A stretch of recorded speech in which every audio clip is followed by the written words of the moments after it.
Hi, this is your brother Raymond Harris. I want to say hi to you, and I'm going to share a verse of scripture with you as well. In Ephesians chapter 2, verse 1 and 2, it reads, "And you were dead in trespasses and sins, in which you once walked according to the course of this world, according to the ruler of the authority of the air, the spirit that is now working in the sons of disobedience." I would like to say the sons and the daughters of disobedience. But we have to understand something. It's something being said here. We were dead. And we have to remember that he chose us.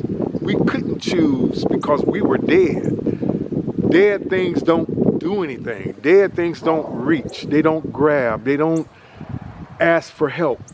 They don't do anything unless the Father draws us to him.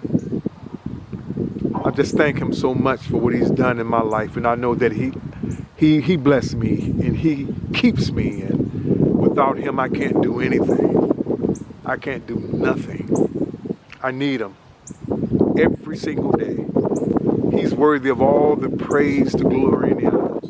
There's no one like him. He's the King of Kings and the Lord of Lords, the Alpha and the Omega, the beginning and the end, the one that was dead and is alive forevermore, with all power in heaven and earth in his hands. I thank God for him. There's no one like him. No one. I praise him. I adore him. I need him. What about you? The Lord bless you today. Your brother and fellow soldier, Raymond Harris. Love you. Amen.